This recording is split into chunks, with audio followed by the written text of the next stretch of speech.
വിശുദ്ധ യോഹന്നാൻ എഴുതിയ സുവിശേഷം അധ്യായം 8 വാക്യങ്ങൾ 12 മുതൽ 20 വരെ. യേശു ലോകത്തിന്റെ പ്രകാശം. യേശു വീണ്ടും അവരോട് പറഞ്ഞു, ഞാൻ ലോകത്തിന്റെ പ്രകാശമാണ്. എന്നെ അനുഗമിക്കുന്നവൻ ഒരിക്കലും അന്ധകാരത്തിൽ നടക്കുകയില്ല, അവന് ജീവന്റെ പ്രകാശം ഉണ്ടായിരിക്കും. അപ്പോൾ ഫരിസേയർ പറഞ്ഞു, നീ തന്നെ നിനക്ക് സാക്ഷ്യം നൽകുന്നു, നിന്റെ സാക്ഷ്യം സത്യമല്ല. യേശു പ്രതിവചിച്ചു, ഞാൻ തന്നെ എനിക്ക് സാക്ഷ്യം നൽകിയാലും എന്റെ സാക്ഷ്യം സത്യമാണ്. കാരണം ഞാൻ എവിടെ നിന്ന് വന്നുവെന്നും എവിടേക്ക് പോകുന്നുവെന്നും എനിക്കറിയാം.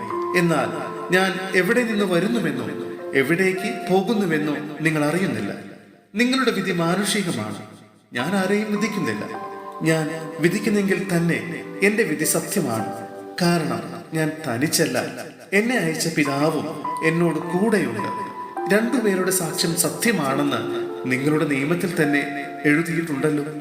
എന്നെക്കുറിച്ച് ഞാൻ തന്നെ സാക്ഷ്യം നൽകുന്നു, എന്നെ അയച്ച പിതാവും എന്നെ കുറിച്ച് സാക്ഷ്യം നൽകുന്നു. അപ്പോൾ അവർ ചോദിച്ചു, നിന്റെ പിതാവ് എവിടെയാണ്? യേശു പറഞ്ഞു, നിങ്ങൾ എന്നെയാകട്ടെ എന്റെ പിതാവിനെയാകട്ടെ അറിയുന്നില്ല. എന്നെ അറിഞ്ഞിരുന്നുവെങ്കിൽ എന്റെ പിതാവിനെയും അറിയുമായിരുന്നു. ദേവാലയത്തിൽ ഭണ്ഡാര സ്ഥലത്ത് പഠിപ്പിച്ചുകൊണ്ടിരുന്നപ്പോഴാണ് അവൻ ഇതെല്ലാം പറഞ്ഞത്. എന്നാൽ ആരും അവന് പിടിച്ചില്ല, കാരണം അവന്റെ സമയം ഇനിയും വന്നു ചേർന്നിട്ടില്ലായിരുന്നു.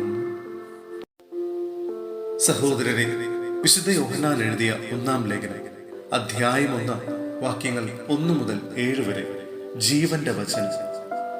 ആദ്യം മുതൽ ഉണ്ടായിരുന്നതും ഞങ്ങൾ കേട്ടതും സ്വന്തം കണ്ണുകൊണ്ട് കണ്ടതും സൂക്ഷിച്ച് വീക്ഷിച്ചതും കൈകൊണ്ട് സ്പർശിച്ചതുമായ ജീവന്റെ വചനത്തെ പറ്റി ഞങ്ങൾ അറിയിക്കുന്നു.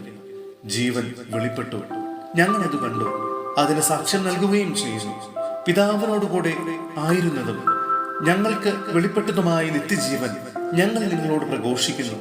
ഞങ്ങൾ കാണുകയും കേൾക്കുകയും ചെയ്തത് നിങ്ങളെയും ഞങ്ങൾ അറിയിക്കുന്നു. ഞങ്ങളുമായി നിങ്ങൾക്കും കൂട്ടായ്മ ഉണ്ടാകേണ്ടതിനാണ് ഞങ്ങൾ ഇത് പ്രഘോഷിക്കുന്നത്.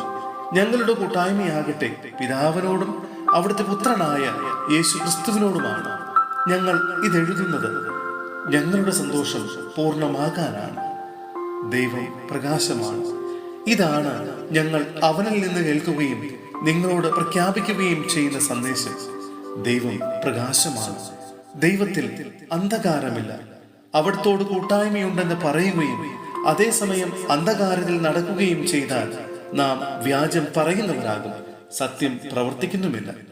അവിടുന്ന് പ്രകാശത്തിലായിരിക്കുന്നത് പോലെ നമ്മളും പ്രകാശത്തിൽ സഞ്ചരിക്കുന്നെങ്കിൽ നമുക്ക് പരസ്പരം കൂട്ടായ്മയുണ്ടാകും.